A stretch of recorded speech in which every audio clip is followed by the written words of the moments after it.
पुरातन विभागामार्फत संवर्धन सुरू आहे. तसंच जैवविविधता आपल्या गावामध्ये राहिली पाहिजे, ती टिकवली पाहिजे, जुना वारसा आपण जगू. यासाठी एक कमिटी असते ग्रामपंचायत लेवलला सरपंचाच्या अध्यक्षतेखाली, आणि त्या कमिटीमार्फत जैवविविधता संवर्धन करण्याचं काम सुद्धा या अभियानामध्ये घेतलेलं आहे. आता मतदार नागरिकांनी ॲप डाउनलोड करणे, तर ग्रामसंवाद, पंचायत निर्णय, मेरी पंचायत असे 3 ॲप आहेत. म्हणजे ते आपल्या प्ले स्टोअरवर अपलोड केल्यानंतर आपल्याला प्रत्येक गोष्टीची, त्या शासनाचे कायदे नियम काय माहिती आहेत, ग्रामसंवादामध्ये तुम्हाला ज्या ज्या योजना आहेत त्याची माहिती मिळते. निर्णय ॲपमध्ये तुम्हाला ग्रामपंचायतीची जर एखादी सभा असेल ऑक्टोबरमध्ये किंवा नोव्हेंबरमध्ये, आम्ही ते अपलोड केले तुम्हाला. हे ॲप तुम्हाला ग्रामपंचायतीला तुम्ही नागरिकांनी घ्यायचे, आणि त्या ॲपवर तुम्हाला सगळे म्हणजे सर्व केंद्र शासन असो, राज्य शासन असो, या सगळ्यांची तुम्हाला त्यामध्ये माहिती मिळवून देणे. प्रत्येक नागरिकाकडे एक तर ॲप असला पाहिजे. म्हणजे थोडक्यात शासनाचा उद्देश काय आहे की या 3 ॲपमध्ये एक ॲप तुमच्या मोबाईलला असला पाहिजे, हा त्याचा एक उद्देश आहे. आता आयुष्यमान भारत कार्ड, केंद्र व राज्य शासनाने आयुष्यमान भारत कार्ड या योजनेचे सर्व लाभ पात्र लाभार्थींना मिळवून देण्यासाठी पुढाकार घेणे. या योजनेत आयुष्यमान भारत सुद्धा कार्ड काढले. आम्ही मागल्या वेळी अशा सेविकांना किंवा पेशंटना विचारतो, त्यांची बऱ्यापैकी 70-80% पर्यंत ग्रोथ झालेली आहे आयुष्यमान कार्डाची. आणि हे अभियान 31 डिसेंबरपर्यंत असल्यामुळं 100% लोकांना आयुष्यमान भारतचा लाभ देणं या अभियानात अनिवार्य केलं आहे. त्यामुळे PSC असो किंवा आशा असतील, आशा सेविका असतील किंवा ANM असतील, यांनी आयुष्यमान भारत मला वाटते घरोघरी जाऊन सुद्धा ते आयुष्यमान कार्ड काढायला लागले. त्यामुळे हे काम आपलं सुद्धा या डाळगाव नगरीतलं 100% होऊन जाईल. आणि याला आपण 2 मार्क शासनाने दिले. हे याला किती महत्व आहे, कारण आयुष्यमान कार्डाची त्याच्यावर जे लाभ मिळणार आहे ते लाभ भरपूर 5 लाखापर्यंत आहे ना. त्याला 5 लाखापर्यंत तुम्हाला मोफत डॉक्टर म्हणजे वैद्यकीय सेवा मिळणार आहे. त्यामुळे प्रत्येकाने हे कार्ड, पात्र लाभार्थ्यांनी कार्ड काढणं गरजेचं आहे. याबाबत जर आयुष्यमान कार्डाबाबत डॉक्टर थोडेफार माझं बोलल्यानंतर ज्या प्रश्नावली जी होईल तुम्हाला कोणत्या कोणत्या गोष्टी जी ग्रामपंचायत सोडून जे निगडीत आहेत त्याला तुम्हाला ती उत्तर देईल.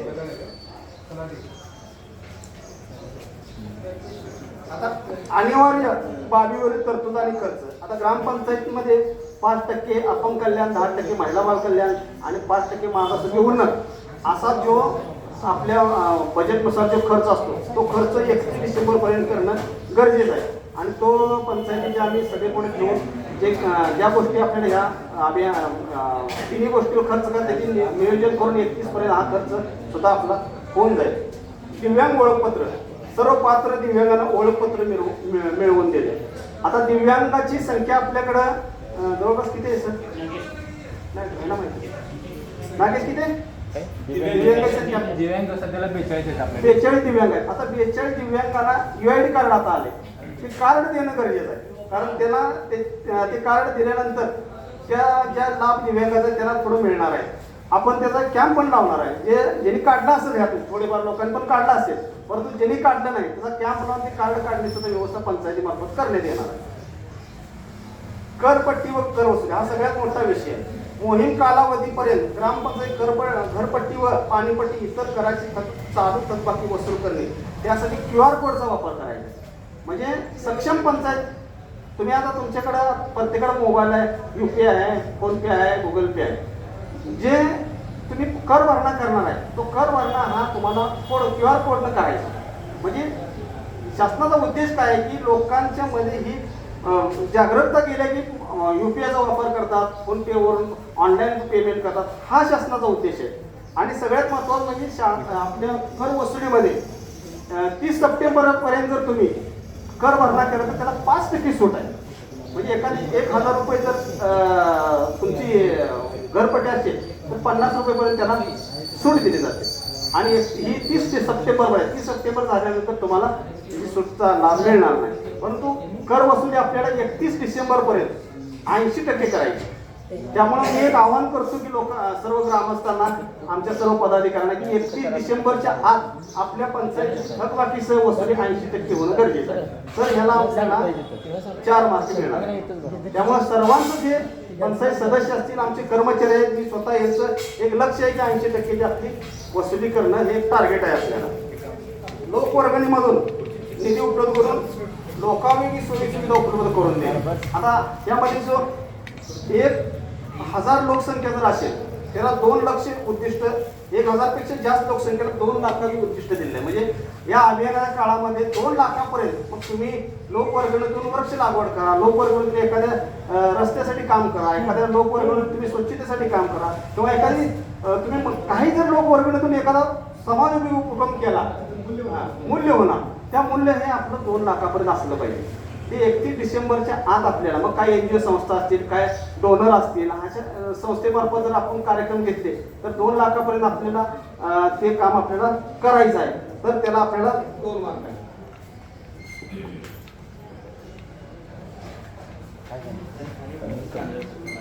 ग्रामपंचायतचं स्व-उत्पन्न व्यवसाय मोहीम कालावधी ग्रामपंचायतीकडे गाळा, दुकानपाडे, जाहिराती, मोबाईल टावर, इतर यातून स्व-उत्पन्न असते त्याची वसुली करणे. म्हणजे आपल्या आता गाजगावचा विचार केला तर आपल्याकडे मोबाईल टावर एक असतील, गाळावाडे हा 2च पर्याय, बाजारपेठ ही 3 आपल्याकडं स्व-उत्पन्न आहे ग्रामपंचायती. आणि या स्व-उत्पन्नाची 31 डिसेंबर पर्यंत आपल्याकडे 100% वसुली करून त्याचं उत्पन्न आपलं 100% झालं पाहिजे. हा एक उद्देश आहे. म्हणजे सक्षम हा शब्द प्रत्येक वेळी लक्षात येते की ग्रामपंचायत सक्षम का होतात, की ग्रामपंचायतीला स्वतःच उत्पन्न आहे, ग्रामपंचायतचा कर बाळा 100% गोळा होतो, त्यावेळी ग्रामपंचायत सक्षम होते. ग्रामपंचायत विविध गोष्टीवर खर्च करत असते. म्हणजे सक्षम पंचायत असे, पंचायतीकडे पैसे नाहीत असा कधी सुद्धा अडचण नसली पाहिजे. एमर्जन्सी कोणती गोष्ट करायची तर पैसे असले, पैसे कधी असतात तर लोकांनी 100% कर भरणा केला, 100% उत्पन्न गोळा झाला तर पंचायतीकडे पैसे असतात. आता पाण्याचा ताळेबंद जलसंवर्धन हरितगावामध्ये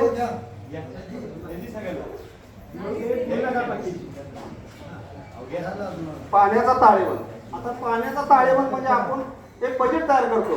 कुठले आपल्या घरातलं जर बजेट केलं, बाबा माझ्या 1000 रुपये मला एक महिनाभर खर्च करायचे, तसं पाण्याचं पण आपल्याला बजेट करायचं. आणि ते बजेट कसं असतं की आपला आता हा 25-26 पाऊस आहे, 23-24-25 मध्ये आपल्याला किती मिलीमीटर पाऊस पडला, त्यात वाहून गेलेले पाणी किती, साठलेले पाणी किती, आणि आपल्या जमिनीत मुरणारे पाणी किती, प्रत्यक्ष पिकाला उपलब्ध होणारे पाणी किती, असा एक ताळेबंद दिला जातो. आणि त्या ताळेबंद प्रमाणे आपल्याला पाण्याचा ताळेबंद करायचा आहे. आणि तो ताळेबंदामध्ये मग समजा पाऊस कमी पडला तर आपल्याला उन्हाळ्यात पाणी टंचाई वाटणार, पाऊस पर्जन्यमान चांगलं झालं तर पुन्हा पाणी कमतरता भासणार नाही.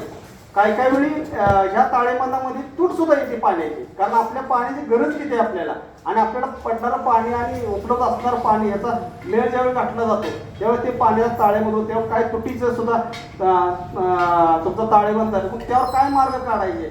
मग पाणी जलसंधारणाची कामे करावी लागतील, बांधबंदीची कामे करावी लागतील, ओढा सरळीकरणाची कामे करावी लागतील. ह्या सगळ्या गोष्टी या पाण्याच्या ताळेबंदावर अवलंबून असतात. त्यामुळे आपलं पाण्याचं ताळेबंद सुद्धा आपण पर्जन्याची आपण मागची परिस्थिती पाहून पाण्याचं ताळेबंद सुद्धा यावेळी करणार आहोत. शुद्ध पाण्याचा पुरवठा करणे. गावातील सर्व कुटुंबांना नळाद्वारे शुद्ध व शाश्वत पाण्याचा पुरवठा आपल्याकडून केला जातो, त्यामुळे त्याची काही जास्त अडचण येत नाही. विद्युत देयके. ग्रामपंचायतीला नळ पाणी पुरवठा योजनावरील असलेले देवबत्ती वीज देयकाचा निर्णय भरणा करणे बाकी शिल्लक आहे. थोडक्यात पाणी पुरवठ्याची वीज बिल 100% भरणे आणि स्ट्रीट लाईटची वीज बिल 100% भरणे. आता स्ट्रीट लाईटचा विषय हा यापूर्वी जिल्हा परिषद भरत होती. स्ट्रीट लाईटची बिलं, पाणी पाणीपट्टीची बिलं आपण स्वतः भरत असतो. स्ट्रीट लाईटचा विषय हा जिल्हा परिषद असल्यामुळे त्याच्यावर सुद्धा चर्चा चालू आहे की पूर्ण बिल म्हणजे राज्यस्तरीय विषय तो मंत्रालयीन विषय, स्ट्रीट लाईटच्या बिलावर एकदम पूर्ण तोडगा काढून ती बिलं भरण्याचे त्यांच्या स्तरावर चालू आहे.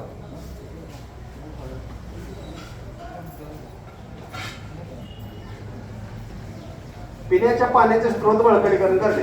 गाव क्षेत्रात पिण्याच्या पाण्याचे स्त्रोत बळकटीकरण करण्यासाठी तलाव, नदी, नाले पुनरुज्जीवन करणे, संवर्धन करणे, पाण्याचा कार्यक्षम वापर करणे, संवर्धनासाठी वनराई बंधारे तयार करणे, सिमेंट बंधारे गेटवर याची गेट बसवणे. म्हणजे थोडक्यात जी पाण्याची गळती होऊन वाया जाणार पाणी किंवा एखादा, आता थोडक्यात काल आमच्या पंचायतीमध्ये एक निर्णय झाला की आपल्या हे जुनी विहीर आहे, त्या विहिरीचं पुनरुज्जीवन करून पाण्याची उपलब्ध करणे. आणि त्यामध्ये 2 गोष्टी येतात, पुनरुज्जीवन पण होऊ शकतं आणि तुमच्या गावचा सांस्कृतिक वारसा पण जपला जाणार आहे. आणि पंचायतीने त्याचं एस्टिमेट सुद्धा करून ही विहीर सुद्धा आपण तिची दुरुस्ती या अभियानामध्ये करणार आहोत. Rain water harvesting. आता रेन वॉटर हार्वेस्टिंग हा विषय प्रत्येकाने जवळजवळ ज्याची स्लॅब आहे बंगले त्यांनी बऱ्यापैकी केलेलं आहे, कारण जे वरचं पाणी तुमचं पडणार आहे, जे आपण खाली पाईप सोडून जे सोडलं जातं तेच खाली आपण एक खड्डा काढायचा, त्या खड्ड्यात मुरवायचं.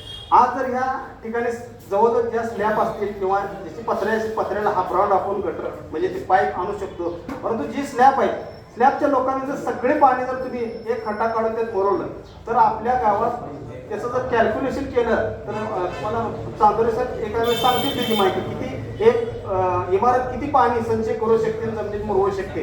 याबाबत बरेच असे ठिकाण आहेत, जलतारा खड्डे असतील, तुमचे शोषखड्डे असतील, हे पाणी जमिनीत मुरणार, ते पाणी तुमच्या विविध ठिकाणी तुमचे विहीर असेल, नाला असेल, या सगळ्याला ते पाण्याचा वापरून पाण्याची पातळी वाढणार आहे.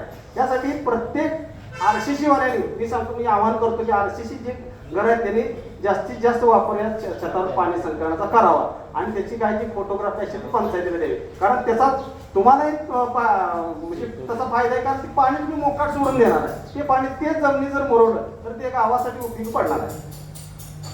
सूक्ष्म सिंचनाकारी क्षेत्र वाढवणे म्हणजे ठिबक सिंचन, तुषार सिंचन, मायक्रो सिंचन जे क्षेत्र आहे आपले कृषीकडून याबाबतची आपल्याला माहिती उपलब्ध होईल की आपल्या गावात समजा 2000 हेक्टर क्षेत्र असेल, त्या क्षेत्रापैकी आपण ठिबक खाली किती क्षेत्र आणले ते आपल्या समजा 500 हेक्टर असेल, पण या अभियानात आपल्याला ते क्षेत्र 1000% 50%च्या वर न्यायचं आहे. यासाठी जे प्रबोधन असेल, शासनाच्या विविध योजना आहेत, ठिबक सिंचनला अनुदान आहे, तुषार सिंचनला अनुदान आहे, या अनुदानाचा जास्तीत जास्त शेतकऱ्यांना लाभ घेऊन आपलं पाण्याचं बचत करण्यासाठी शासनाचा उद्देशच आहे जलसमृद्ध गाव.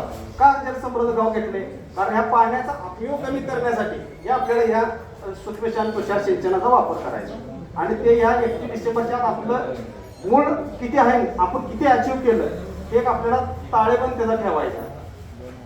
अपारंपरिक ऊर्जा आणि सौर ऊर्जेचा वापर. आता नळ पाणी पुरवठा योजना आपल्या सौर ऊर्जेवर असल्या पाहिजे असं शासनाला अपेक्षित आहे. ग्रामपंचायत इमारतीमध्ये सोलर युनिट आणि 100% सोलर असणं आवश्यक आहे. प्रधानमंत्री जे आपण घरकुल देतो त्या घरकुलला सुद्धा शासन 50,000 रुपये एक्स्ट्रा जे अनुदान दिले त्या अनुदानामधून 15,000 रुपये 1 केवीच्या सोलरसाठी शासन तुम्हाला देणार आहे. म्हणजे प्रत्येक घरकुलावर कमीत कमी 1 केवीचा सोलर असला पाहिजे. आता शासन 15,000 देऊन जर सोलर घेतला तर सोलरची त्याची 30,000 रुपये एक्स्ट्रा वेगळी त्याची सबसिडी मिळते. म्हणजे 45,000 रुपये तुम्हाला त्या योजनेत मिळणार आहे. तर त्या सोलरची किंमत आहे 75,000 रुपये. म्हणजे 20-30,000 रुपयेसाठी तुम्ही 1 केवीचा जर सोलर बघा तुमच्या घरातील लाईट 0 बिलाची होऊन जाणार आहे. या योजनेत त्याचाही समावेश केला. त्यामुळे सर्व PM प्रधानमंत्री आवास घरकुल धारकांना सुद्धा आम्ही आव्हान मागणे पण सभेत केले. आम्ही कार्यशाळा घेतली, त्या सभेत पण प्रत्येकाने सोलर बसवून घ्यावा, 15,000चा लाभ घ्यावा, शासनाचा जे 50,000 मिळाले त्याचा तुम्ही लाभ घ्यावा असं आम्ही त्यांना आव्हान पण केलेलं आहे. यामध्ये व्यक्तिगत सुद्धा गावातील किमान 20% घरासाठी सौर ऊर्जा असली पाहिजे. म्हणजे आपल्या गावात जर 100 घरं असतील तर 20 घरावर सोलरची व्यवस्था असली पाहिजे असं यात अभिमिलित केलं आहे. प्राथमिक शाळावर सोलर असला पाहिजे, अंगणवाडीवर सोलर असला पाहिजे. शेतकऱ्याकडे असणारे वीज पंपाची मागेल त्याला सौर ऊर्जा प्रकल्प कार्यान्वित करणे. आता परवा आपण ह्याची सभा झाली आहे 15 ऑगस्टच्या आपल्या झेंडावंदनची MSCB सुद्धा घोषित केले की मागे त्याला सौर तुम्ही ऑनलाईन त्याचा अर्ज केला तर तुम्हाला ते कुसुम योजनेतून मागे त्याला सौर मिळू शकते त्याचा आणि त्याचाही शेतकऱ्यांनी जास्तीत लाभ घेऊन जे लोड शेडिंग आता आपण 4-4 तासावर थांबायला लागलोय त्याचा कमीत कमी 8 ते 10 तास तुम्हाला त्याची फ्रीमध्ये वीज मिळणार आहे. त्यामुळे त्याचाही तुम्ही लाभ घ्यावा असं या योजनेत समाविष्ट केलं आहे. आता वृक्ष लागवड व वृक्ष संवर्धन करणे.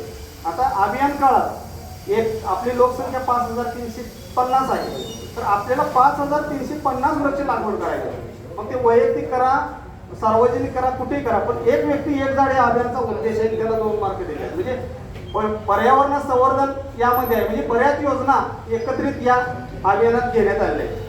संत गाडगेबाबा ग्राम स्वच्छता अभियान राबवले 2 ऑक्टोबर ते 31 डिसेंबर पर्यंत आपलं संत गाडगेबाबा अभियान चालू होत असतं. त्याला दररोज ऍक्टिव्हिटी असतात. त्या ऍक्टिव्हिटी प्रमाणे दिनांक निहाय उपक्रम आयोजित करून त्यामध्ये अंमलबजावणी करणे यासाठी 1 मार्क. म्हणजे गाडगेबाबा अभियान सुद्धा या अभियानाबरोबरच चालणार आहे. आणि या अभियानात प्लास्टिक बंदीबाबत गावात प्रभावी अंमलबजावणी केली असावी. एकल प्लास्टिक वापर पूर्णतः बंद असावा, दंडात्मक कारवाई करावी. प्लास्टिक बंदी आपण प्रत्येक सभेला सांगतो, आवाहन करतंय, शासन आवाहन करतंय, परंतु काही प्लास्टिक बंदी आज अखेर कोणी केली नाही. परंतु या अभियानामध्ये दंडात्मक कारवाई करण्याची सूचना केली आहे. म्हणजे प्लास्टिकचा वापर कमी झाला पाहिजे. प्लास्टिक एकत्रित करून आता काही ग्रामपंचायतीनं निर्णय घेतलेला आहे, आपले सरपंच तुम्हाला सांगतील की प्लास्टिक ग्रामपंचायत विकत घेणार आहे. म्हणजे एखाद्या घरात समजा 2 किलो प्लास्टिक असेल, 4 किलो प्लास्टिक असेल, काही ग्रामपंचायत 4 रुपये किलो केले, काही 3 रुपये किलो केले. जे प्लास्टिक तुम्ही कुठं तर नेऊन वड्यापाशी किंवा कुठं तर टाकणार आहे किंवा ते पेटवणार आहे, ते प्लास्टिक ग्रामपंचायत विकत घेणार आणि त्या लाभार्थ्याला 10 किलो 30 रुपये ग्रामपंचायत. अशा सुद्धा काही काही ठिकाणी योजना काढल्या. आपणही त्या धर्तीवर विचारविनिमय पंचायत बॉडीकडून करणार आहोत. परंतु प्लास्टिक टाकण्याऐवजी जर विकत घेतलं तर त्याचा पुनर्वापर होईल. ज्या ठिकाणी प्रोसेसिंग प्लास्टिकच्या ज्या ठिकाणी आपण देऊ शकतो आणि जे प्लास्टिक आपण प्रत्येक दुकानदाराला वगैरे आपण नोटीस देऊन सांगणार आहे की प्लास्टिकचा वापर कमी करावा किंवा त्यानंतर मग आपण दंडात्मक कारवाई सुद्धा करण्यासाठी सुद्धा मागं पुढं काय पाहणार नाही.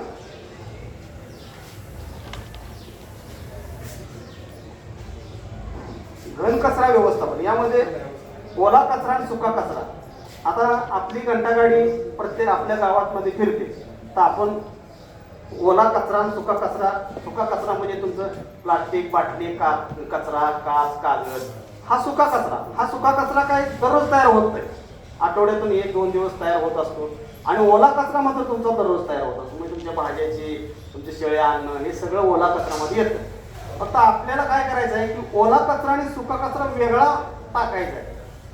त्या घंटागाडी, आता आम्ही सुद्धा परवा मीटिंगमध्ये नियोजन केलं होतं की आठवड्यातली 7 दिवस जी गाडी फिरते ती 6 दिवसापैकी 5 दिवस ओल्या कचऱ्यालाच फिरणार आणि 1 दिवस सुक्या कचऱ्याला फिरणार. त्या दिवशी तुम्ही सुका कचरा त्यामध्ये टाकायचा आणि 5 दिवसच ओला कचरा टाकायचा. 6व्या दिवशी जर तुम्ही ओला टाकला तर ते घेतला जाणार नाही. अशी एक आपण व्यवस्थित त्याची मांडणी करून प्रत्येकाला आपल्या पंचायतीमार्फत जेवढं शक्य आहे तेवढं ओला कचरा, सुका कचरा त्याने सुद्धा आपण प्रोव्हिजन करायला लागलो. मी त्या देणार आहे कचरा कुंड्या. फक्त लोकांनी त्याचा वापर त्याच पद्धतीने केला तर आम्हाला त्याचं विलगीकरण करायची आवश्यकता लागणार नाही. तर ओला कचरा आला तर नेऱ्यामध्ये टाकला, तर सुका कचरा असेल तर सुक्यात वेगळं विलगीकरण होईल. फक्त नागरिकांना एक आव्हान आहे की कचरा फक्त वेगळा करून देणे, म्हणजे त्याचा पुढचा प्रोसेसिंग व्यवस्थित चांगली होते. हा शासनाचा हेतू आहे. सांडपाणी व्यवस्थापनासाठी शोषखड्डा, ATP आणि इतर उपाययोजना करणे गरजेचे आहे. आता आपण शोषखड्ड्यासाठी सुद्धा 100 लाभार्थी तयार केले, म्हणजे वैयक्तिक शोषखड्डा, घरकुलधारक असतील किंवा इतर लोकांना शोषखड्डा आहे. शोषखड्ड्याला आपण जवळजवळ 3000 रुपयाचं MRGS मधून अनुदान दिलं जातं. शोषखड्ड्याला एखाद्याला आवश्यकता असेल शोषखड्ड्याची तर तुम्ही पंचायतीकडे मागणी करू शकताय. त्याला शोषखड्डा आपण मागे त्याला शोषखड्डा आहे, मागे त्याला जलतार आहे, अशी म्हणजे शासनाची हे आहे. जलतारामध्ये सुद्धा हाच उद्देश आहे. शोषखड्डा सुद्धा जलसंधारण तुमचं जास्तीत जास्त होण्यासाठी हे आहे. जलताराला आपण 5000 रुपये देतो. जलतारा सुद्धा आपण 100 प्रस्ताव तयार केला. अजून सुद्धा जे प्रस्ताव आवश्यक आहेत ती सुद्धा मागणी करते. 20 आपले जलताराचे प्रकल्प पूर्ण झाले. शोषखड्डे सुद्धा आपण 10-11 पर्यंत पूर्ण करत आलो. परंतु ज्याला आवश्यक वाटते बाबा माझं पाणी गटाराला जोडायला आवश्यक म्हणजे जाऊ शकत नाही, माझा भाग उंच आहे, माझं तिथं पाणी पोचत नाही, तरी 100% शोषखड्ड्याचा वापर करा आणि त्याला ग्रामपंचायत अनुदान पण देऊ शकते.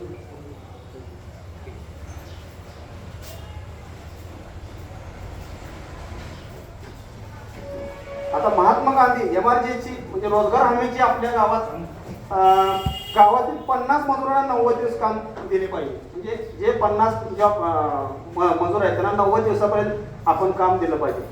आपल्या गावात MRGSचं कामाचं, घरकुलाची कामं चालू आहेत, विहिरीचे असतात, शोषखड्ड्याचे आहेत, जलतारे आहेत. त्यामुळे हा आपला रेशो जवळजवळ पूर्ण होतोय. त्यामुळे काय अडचण येत नाही. निर्मल शोषखड्डा, जलतारा, विहीर पुनर्वापर, आता मी तुम्हाला सांगितलं की ज्या योजना आहेत जलतारा, शोषखड्डा ह्या योजना MRGS मार्फतच आहे. तुमचं छतावर पाणी संकट, विहीर पुनर्वसन सुद्धा MRGS मार्फतच आहे. या योजनेमध्ये लोकांनी सहभाग घेतला. आता जलतारा तर काय आहे, 5x6चा खड्डा काढणे, त्यात तुमचा कचरा टाकणे आणि ती मुजवून घेणे. तुमचं जे उताराचं पाणी, वाहून जाणार पाणी किंवा मान फुटून जाते पाणी त्यात मोरणार आहे आणि तुमच्या खाली आसपास जो विहीर वगैरे आहे त्याला त्याचा फायदा होणार आहे. कारण पावसाचे पाणी तुम्हाला उघडून जाणार आहे, ती थांबवता येणार आहे. नवीन विहीर दुरुस्ती, विहीर पुनर्वसन, शेततळे, टाळीचे बांध अशी कामं या अभियानात आपल्याला जास्तीत जास्त करायचे. जनावरांचा गोठा, कुक्कुटपालन शेड, बायोगॅस, शेळीपालन शेड, नेड्या फर्मी, कंपोस्टिंग, कांदा चाळ या सुद्धा म्हणजे ज्या योजना आहेत या योजनेत सुद्धा रोजगार हमीतल्या योजना आहेत. या योजनेत सुद्धा आपण जास्तीत जास्त लाभ घेतला पाहिजे. घरकुल आणि मनरेगा अभिसरण, आता आपल्या जी घरकुल सुरू आहे त्या घरकुलाला आपण रोजगार हमी मार्फत मस्टरचं म्हणजे अभिसरण म्हणजे दोन्ही त्या घरकुलला रोजगार हमीचा लाभ देणे. आता 100% आपण जी घरकुल सुरू आहे त्यांना लाभ देतच आलेला आहे.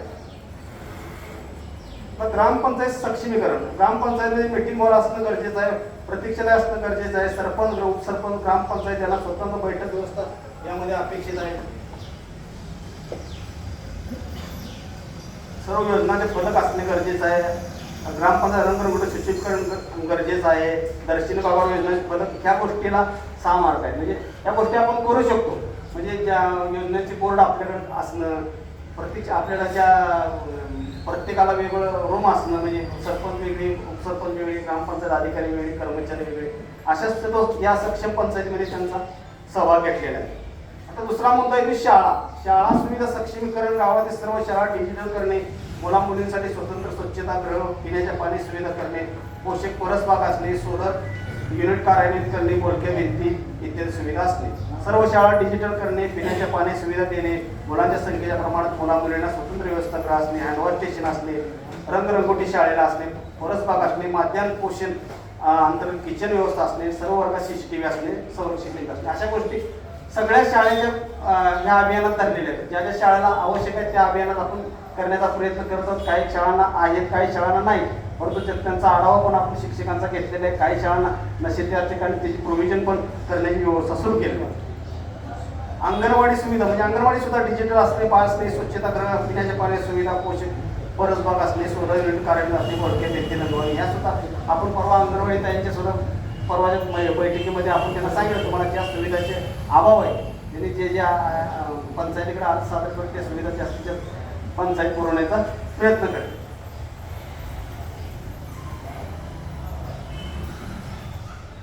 पशुवैद्यकीय उपचार केंद्र या ठिकाणी स्वच्छतागृह, पिण्याच्या पाण्याची सुविधा देणे, सुविधा जनावरांसाठी खोडा असणे, घन कचरा, सांडपाणी शास्त्रपणे व्यवस्थापन करणे, उपचार केंद्र नसल्यास खोडा उपचार केंद्र सुविधा उपलब्ध करून देणे. म्हणजे ज्या ठिकाणी जनावरांचा आपल्याकडे पशुवैद्यकीय दवाखाना आहे त्या ठिकाणी खोडा घन असणे आवश्यक आहे, घन कचरा, सांडपाण्याचे व्यवस्थापन असणं आवश्यक आहे, या अभियानात धरले आहे. स्मशानभूमीसाठी सुद्धा स्मशानभूमीमध्ये पाण्याची सोय असणं गरजेचं आहे, सौर दिवे असणे गरजेचं आहे, पोच रस्ता असणे गरजेचं आहे त्या ठिकाणी, आणि वृक्षारोपण केलेलं असं या अभियानामध्ये स्मशानभूमी सुद्धा उल्लेख केलेला आहे. व्यायामशाळा असली पाहिजे, खुली व्यायामशाळाची सुविधा उपलब्ध करून दिली असली पाहिजे. धार्मिक स्थळाचे सुशोभीकरण केलेलं असलं पाहिजे. आपल्याकडे जे धार्मिक स्थळ आहे प्रत्येक मंदिर